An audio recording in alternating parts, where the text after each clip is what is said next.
Hi there, it's Roy Breton here from GardenEquipmentReview.com. I've just written this blog post entitled "The Predator Stump Grinder, £100 or £30 of fuel per day."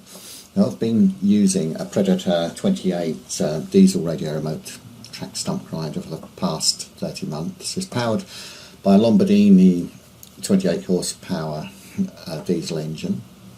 I've had several Lombardinis engines on various machines over the years, and always found them quite basic, but they seem to do the job. And this one works okay on this stump grinder. So just recently I had the opportunity to try a Predator 38 petrol stump grinder. They're both the same price. I could have had a petrol one when I purchased my diesel stump grinder, but I always prefer diesel on something, especially on something like this. Much more efficient. So I had the pleasure of trying this machine, which is photographed here in the picture and here, grinding out a tree stump.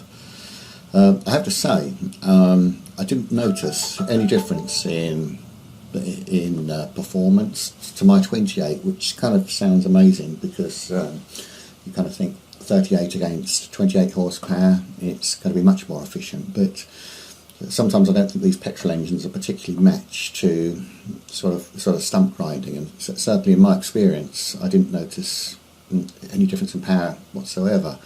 In fact, if someone had said to me, you know, which engine's bigger, I'd have said they're both the same. But whether my one wasn't quite tuned up right, I don't know, but that was my experience. As for regard fuel, I worked out, well, within an hour and 20 minutes my fuel tank was empty, and I was refuelling. I think the tank holds about 16 or 17 litres. So with my diesel machine, I fill it up about every 3 hours if I'm using it all day. So my calculations came out that to run this petrol machine would be £100 per day, or £30 per day on red diesel, which is a huge difference. Now, I don't know enough about the technicalities about what petrol or diesel does to the atmosphere, and I don't really do the climate change thing. I think it's all a man-made thing, and I think we need to be wise. We don't want to contaminate the atmosphere, but we have to be practical at the same time. So my thoughts were, is it a government incentive to get more tax from us? Probably. Or is it really meant to be greener? I think probably if you're burning that much petrol, I can't see it being a lot greener. But like I say, I don't know enough about the technicalities to talk about that really.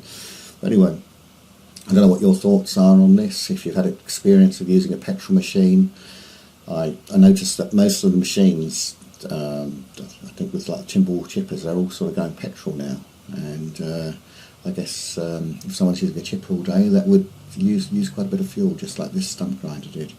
Anyway, please feel free to comment on this blog post below. I'm going to embed this video onto this blog post. Look forward to getting some feedback and hearing your comments. Thanks very much for watching.